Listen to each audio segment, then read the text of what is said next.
रहमान रहीम। नाजरीन, मैं हूँ आपका होस्ट आसम मंजूर अपने वीकली प्रोग्राम पॉलिटिकल टॉक के साथ। नाजरीन, इस दफ़ा हमने स्कॉटलैंड के खूबसूरत जो मौसम है, क्योंकि आज बहुत ही खुशगवार मौसम है, धूप निकली हुई है, तो हमने स्कॉटलैंड के जो बहुत ही खूबसूरत फोर्थ रोड ब्रिज के पास आज हमने पहली दफ़ा अपने प्रोग्राम को लाइव ऑन एयर किया है, आउटसाइड वन।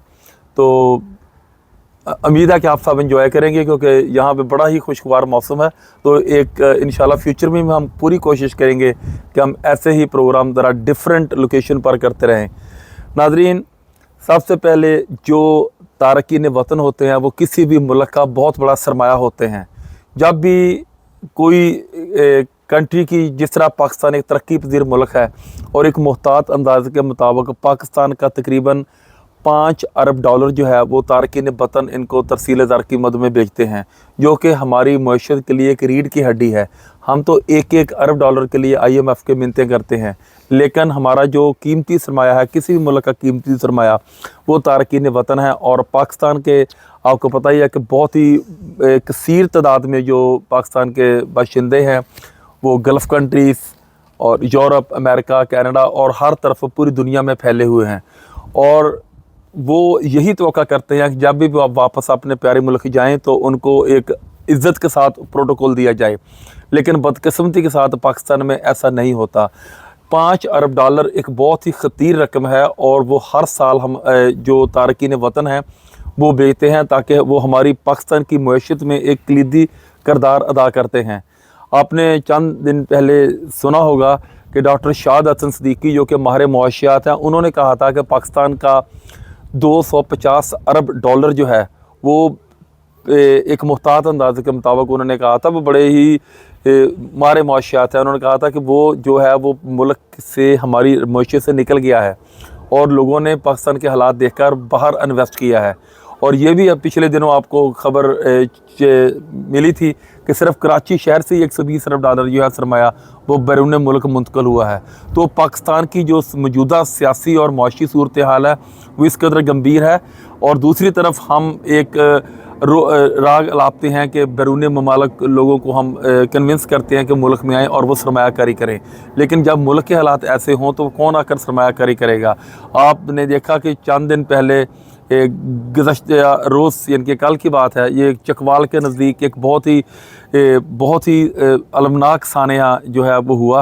पहले, इससे पहले भी कराची साहिवाल के नज़दीक भी चंद साल कबल ये हुआ था, और वो ना मालूम जो थे वो पुरअमन शहरी, उनको गोलियां मारी गई CCD ने। और उसके बाद आपने देखा होगा कि एक फ्रांस से ख़तून आई थी, उस पर मोटरवे पर उनके साथ ज़बरदस्ती की गई। तो तारकीन वतन जो हैं वो काफ़ी डरे हुए हैं, लेकिन वो कैसे वो चाहते हैं कि अपने मुल्क में आए, सरमायाकारी करें। लेकिन आपने कल देखा कि जिस तरह चकवाल के नज़दीक एक ऑस्ट्रेलिया से आई हुई फैमिली, वो तो हर इंसान का दिल जो है वो खून के आंसू रो रहा है कि एक फ़ैमिली आई पाकिस्तान में छुट्टियां गुजारने के लिए, अपनी फैमिली को मिलने के लिए, तो चोरों ने उनका पीछा किया मोटर बाइक पर। तो उन्होंने गाड़ी तेज़ कर दी, लेकिन उन्होंने उनको पकड़ लिया और जो नकदी और कीमती जेवरात से वो उनसे छीन लिए। वो किसी फंक्शन से वापस आ रहे थे।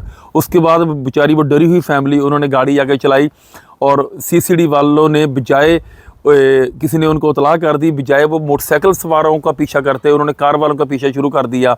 वो बेचारे पहले डरे और सहमे हुए थे, तो उन्होंने गाड़ी की रफ्तार तेज़ कर दी, उन्होंने पीछे गोलियां मारी, और जिस तरह वो किसी बहुत आलमी दहशतगर्द को पकड़ लिया गया हो, तो उनकी 9 साल बच्ची जो है वो शहीद हो गई। ये हमारे मुल्क पर, जो हमारे मुआशरे पर एक ये कलंक का निशान लग गया है। कल आपने देखा पूरे इंटरनेशनल मीडिया ये रिपोर्टिंग कर रहा था। ऑस्ट्रेलिया के हाई कमिश्नर ने इसकी मजम्मत की, ऑस्ट्रेलिया का जो अपना उनके जो नेशनल TV है उन्होंने मजम्मत की। तो अगर ऐसे वाक़यात होते रहेंगे तो हम कैसे गैर मुल्कियों को, या स्पेशली जो तारकीन वतन है, हम कैसे उनको कन्विंस करेंगे कि पाकिस्तान में आएँ और आकर सरमायाकारी करें। लेकिन जो कल का वाक़या है वो इन लोगों को एक टर्म एंड कंडीशन होनी चाहिए उनकी। मुझे याद है कि पहले भी इन्होंने, जब ये साहिवाल का वाक़या हुआ था, तो उन्होंने 1-2 चेंजिंग की थी कि चलती गाड़ी पर आप फायरिंग नहीं कर सकते, और दूसरा जो है जब फैमिली के साथ हो आप उनको रोक सकते हैं, चेक कर सकते हैं, लेकिन आप उन पर फायरिंग नहीं कर सकते। लेकिन कल का वाक़या जो है वो हमारे माशरे पर एक कलंक का निशान वो साबित हुआ है। और यकीन कीजिए कि जिस तरह बैरूनी अखबारात में भी, इंटरनेशनल मीडिया में भी इस बात को रिपोर्ट किया गया है, तो ये हमारे मुल्क पर एक कलंक का निशान लगा है। यानी ये पूरे तरीके से जिस तरह वज़ीर आला पंजाब मरीम नवाज़ शरीफ साहबा ने ये CCD का महकमा बनाया था, इन्हें कोई अच्छे काम भी किए हैं, लेकिन कई लोग इनको अपने ज़ाती मकासद के लिए, दुश्मनियों के लिए इस्तेमाल कर रहे हैं। तो ये कोई एक बहुत ही नाखुशगवार चीज़ है। मेरे साथ मेरे मोअज़्ज़ज़ मेहमान जनाब खालिद परवेज़ चौधरी साहब, जो किसी तारीफ़ के मोहताज नहीं, पाकिस्तान स्कॉटिश प्रेस क्लब के प्रेसिडेंट हैं और पूरे बरतानिया के सीनियर जर्नलिस्ट हैं, और इनकी हर मामले पर इनकी गहरी निगाह होती है। खालिद साहब, आपको प्रोग्राम में वेलकम करते हैं। खालिद साहब, कल जो वाक़या हुआ चकवाल के नज़दीक, ऑस्ट्रेलिया से आई हुई फैमिली, उनको जिस तरह गोलियों से छील किया गया, आपने देखा होगा मीडिया पर, उनकी कार और उनकी 9 साला बच्ची जो थी वो शहीद होगी। वो पूरी फैमिली, वो कभी ये फानिया नहीं भूल सकेगी। खालिद साहब, एक तरफ तो हमारी हुकूमतें ये चाहती हैं कि बैरून ममालिक से पाकिस्तानी अपने प्यारे वतन में आकर सरमायाकारी करें, और जब उनके साथ ऐसा सलूक होता है तो आप मुझे बताएं कि ये मुल्क में चल क्या रहा है और इसका सद्देबाब किस तरह हो सकता है। जी खालिद साहब।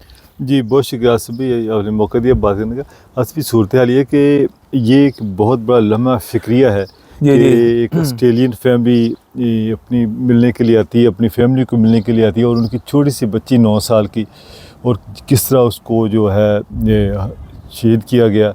उतनी तकलीफ़ हुई ये वाक़या सुन के कि एक छोटी बच्ची और उनके पेरेंट्स के सामने जिस तरह गोलियाँ मारी गई। और CCD के महकमे के बहुत सारे अच्छे काम भी हैं, उसके ऊपर हम खराज तहसीन पेश करते हैं, और अनफॉर्चुनेटली बहुत सारे इनके ऐसे काम भी हैं कि जो कम्युनिटी के ऊपर, इंटरनेशनल कम्युनिटी को एक बहुत बुरा असर डाला, जिन्होंने वेरी बैड इम्पैक्ट जिस तरह हुआ। सुना कि किसी फैमिली के 4 कितने लोग मार दिए, बाद में हाई कोर्ट की इन्वॉल्वमेंट के बाद उनकी लाशें वापस की गई। और अभी जो वाक़या, इससे पहले जो CTD ने किया था, एक गाड़ी चलती हुई गाड़ी कितने लोग मार दिए थे, बाद में फिर साहिवाल का साना हुआ था। इससे पहले एक फ्रांस की ख़वातीन और फ्रांस से एक फैमिली आई थी, उसका भी अभी ये वाक़या पेश आया। इसमें हुआ तो गलत फहमी की बिना के ऊपर है कि वो कहते हैं कि हमें लगा कि जैसे वो डाकू, मगर जिससे आपने भी फरमाया कि पहले जो चेंजेस की थी कि चलती गाड़ी पर गोली नहीं चलानी चाहिए। अगर चलानी थी 2, 4, 6 गोलियाँ, जितनी गोलियाँ लगातार चलाईं, और उसके बाद एक बच्ची जो है वो ज़ख्मी बेचारी की शहीद हो गई। एक बाकी वो मौका पर दम तोड़ गई, मौका पर दूसरे उनके वालिद साहब को गोलियां लगी। इससे हमें देखिए, ओवरसीज़ पाकिस्तानी अब कैसे पाकिस्तान का रुख करेंगे, और आपको अंदाज़ा नहीं है कि ऑस्ट्रेलियन मीडिया के ऊपर, मुख्तलिफ TV चैनल के ऊपर बात की गई। और अभी ओवरसीज़ पाकिस्तानी, पहले जो हमारे ब्रिटिश बॉर्न बच्चे, अब उनको कभी कहते हैं ना कि पाकिस्तान चलें, वो डरते हैं, घबराते हैं, नाम लेना पसंद नहीं करते। और अनफॉर्चुनेटली ये तो हुकूमत की सोचने की बात है कि ओवरसीज़ पाकिस्तानी क्यों अपना मुल्क छोड़ के बाहर आ रहे हैं। क्यों इन लोगों की नलायकियाँ हैं, इन लोगों के जो सिस्टम के अंदर जो ख़राबियाँ हैं, जो लोग भी इसके ज़िम्मेदार हैं, जिसकी वजह से लोग घर से अपनी खुशी से घर कौन मुल्क छोड़ता है। ये मजबूरियाँ लेके आई लोगों को, दुबई में बैठे, सौदी अरब, पूरी बिल्कुल मजबूरियाँ लेकर आई हैं। मजबूरियाँ लेके आई। अगर हमारा मुल्क में अच्छा रोज़गार होता है, सिस्टम होता है, यहाँ पर तो देख रहा था कि एक डॉक्टर ने अप्लाई किया पोस्ट के लिए, और वहाँ पर 15,000 लोगों ने अप्लाई किया और एक पोस्ट थी। अब यहाँ पर अंदाज़ा कर लें इस लेवल पे जो है हमारा माशरे में जॉब का फकदान हो गया।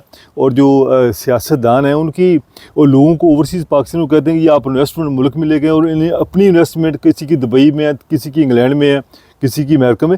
मगर किस तरह ये सिस्टम चलेगा? हालात ही ऐसे पैदा कर दिए गए हैं। और मुल्क के अंदर इस किस्म के जो हालात हो गए, नौजवान नस्ल अभी भाग के बाहर आ रही है। और सभी एक और मैं बात आपसे करूं कि इस वक्त बरतानिया में सबसे ज़्यादा असाइलम जो है वो पाकिस्तानी स्टूडेंट ने लिया। तकरीबन हमारी 11,000 लोगों का जो है एक फिगर दिया है होम ऑफिस की तरफ से। अब बताएं, ये हुकूमत के लिए बहुत बड़ी शर्मिंदगी भी है कि उनके जो लोग स्टूडेंट भी आते हैं या विजिट के ऊपर भी आते हैं, वो आके असाइलम ले लेते हैं, और मुल्क से किस तरह लोग भाग के मुल्क छोड़ रहे हैं। ये तो आप छोड़ें, जो क्रिकेट टीम के आपने देखा होगा कई कॉमनवेल्थ गेम्स होती हैं जी। या कोई सकाफती ताइफे आते हैं, कोई फिल्म की ड्रामिंग शूटिंग के लिए PIA का हमला होता है। आपने माजी करीम में देखा कि वो जब आते हैं कनाडा या बरतानिया, वो वापस जाते नहीं है, वो यहाँ पे असाइलम सीख के ले लेते हैं। खालिद साहब, मेरा छोटा सा सवाल है, आप और मैं, हम दोनों पुलिस में नहीं हैं, लेकिन यहाँ अगर हम स्कॉटलैंड में हम रहते हैं, हमें इनके तर्ज ज़िंदगी का पता है।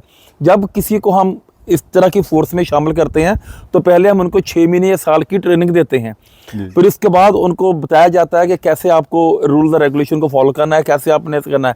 खालिद साहब, हम और मैं और आप, हम दोनों पुलिस में नहीं है, हमें इतनी कॉमन सेंस है कि अगर कोई गाड़ी मशकूक है, भागी, आपको नहीं पता, सबसे पहले उनके टायर बस्ट करते हैं ताकि वो मजीद ना भाग सकें। उनके टायरों में गोलियां मारते, गाड़ी मफलू जाती, यानी कि चलने के काबिल ना रहती, फिर जाकर उनका आईडी लेते हैं, इन्वेस्टिगेशन करते हैं। ये एक तरीकाकार जो समझ में आता है, लेकिन एक नहत्ती फैमिली पर गोलियां चलाना, ये बिल्कुल कोई बात अकल से आ रही है। खालिद साहब, क्या हमारे जो अदारे हैं, या हमारे जो पुलिस डिपार्टमेंट है, ये CCD के जो करता धरता है, क्या ये जो अमला रखा होगा, क्या ये इनको प्रॉपर ट्रेन नहीं करते? देखिए आसिफ भाई, अनफॉर्चुनेटली जब ऐसे वाक़यात आते हैं ना, तो ज़्यादातर ये, अगर तो कोई नॉर्मल फैमिली होती ना, तो शायद इतना जो भी रिएक्शन हुआ है, जो एक्शन हुआ वो ना होता, क्योंकि ये एक फैमिली ऑस्ट्रेलियन नेशनल थी, ऑस्ट्रेलियन एम्बेसी ने इन्वॉल्वमेंट की, और उसके बाद इन्होंने GIT बना दी। कोई SP साहब के जो ज़ेर साया का ये अब इन्वेस्टिगेशन करेंगे। ये GIT के मैंने बनाने का मकसद है कि मसले को तूल देना, बिल्कुल। कुछ की GIT का क्या होगा, जिन लोगों की बच्ची की जान चलेगी वो तो वापस नहीं आ सकती ना, जान तो वापस नहीं आएगी, कौन जिम्मेदार है? क्योंकि ये सज़ा मिलती नहीं। दूसरा, मैं एक न्यूज़ पे खबर देख रहा था, जिस आदमी ने, पुलिस वाले ने गोली चलाई, उनको जुडिशल कर दिया गया जेल में, बजाय उसका जिस्मानी रिमांड लेते, प्रॉपर एक्शन होता, वो नहीं किया गया, उसको जुडिशल कर दिया गया। और बहुत सारी जो है वो इसमें चीज़ें की गई, मगर अनफॉर्चुनेटली जो हुआ ये बहुत बुरा हुआ। और मैं तो आसम भाई यकीन करें, इतना अफसरदा हूँ उस बात से कि मुझे समझ ही नहीं आ रही कि यार जो फैमिली है, एक बच्ची छोटी चली गया, उसकी वालदा का क्या हाल होगा, उसके वालिद का क्या होगा। हानिया अदील बच्ची का नाम है, और वो अदील उनके हैं, और डॉक्टर सिद्रा उनकी बेटी, बेचारे बिल्कुल उनकी बेटी, बड़ी तकलीफ हुई है सुनकर। और मेरी जो है ये हाई पढ़ी लिखी, यानी कि हाई क्लास फैमिली है, और कैसे अब ये वाकया पूरे इंटरनेशनल मीडिया ने अच्छे तरीके से रिपोर्ट किया है। जब बैरून मुल्क जो हमारे बच्चे हैं, या और अमेरिका से, कनाडा से, यूरोप से, आगे पीछे ऑस्ट्रेलिया से, जब ये हम वालिदैन इनको कहें कि हम अपने मुल्क में चलते हैं, तो ऐसे वाक़े अगर होते रहेंगे, उनका सदैव नहीं होता, तो वो कैसे अपने वतन अजीज़ में जाएंगे? ये बहुत ही बिल्कुल लम्हा फिक्रिया है। और दूसरी बात ये है खालिद साहब, माजी में भी कई दफ़ा JTIs बनी, और क्या होता है, एंड ऑफ डे उनको सस्पेंड कर दिया गया, वो 2, 4, 6 महीने के बाद उनको दोबारा नौकरियों पे बहाल कर देते हैं। तो ये हमारा जो सिस्टम है, यकीन कीजिए इतना फरसूदा सिस्टम है कि इन सब को चेंज करने की ज़रूरत है। CCD का महकमा बनाया तो बाहर अवाम की फलाह बहबूद के लिए था, अवाम के अमन अमान को की तरक्की के लिए बनाया गया था, लेकिन जिस तरह इसका मिसयूज़ हुआ है, अनफॉर्चुनेटली आपने भी देखा कि कई लोगों ने अपनी ज़ाती दुश्मनियाँ हैं जब CCD के कंधों पर बंदूक रखकर हासिल की हैं, और ये वाकई एक अफसरदा मामला है। हम जिस तरह आपने फरमाया कि बच्ची की जो जान है वो तो वापस नहीं आ सकती, और जो पाकिस्तान का बैड इमेज पूरी दुनिया में गया है, इमेज, वो कभी भी वापस नहीं आ सकता। पे दर पे ऐसे हालात आते हैं। खालिद साहब, जब भी मैं BBC की कोई वेबसाइट पर पाकिस्तान का देखता हूँ, कसम से यही होता है कि कश्मीर में इतने बंदे मार दिए गए, हमारी रेंजर ने इतने बंदे मार दिए, अब CCD ने बंदे मार दिए। तो जो अवाम, आप जो हमारा खून, जो हमारी पाकिस्तान है, वो हमारी जड़ें पाकिस्तान में हैं, हमारी मदरलैंड है। अब हम जैसे लोग वहाँ जाने से डरते हैं, तो आप कैसे बैरूनी सरमायाकारों को दावत देंगे कि वो पाकिस्तान में जाएं और सरमायाकारी करें? ये हमारे अरबाब इख्तियार को इस पर संजीदगी से गौर फ़िक्र की ज़रूरत है। नाज़रीन, हमारे इस तरह हमारे प्रोग्राम का वक्त ख़त्म हुआ है। इंशाअल्लाह ताला नेक्स्ट वीक नए इशू के साथ हम दोबारा हाज़िर होंगे। जब तक के लिए इजाज़त दीजिए। पाकिस्तान जिंदा।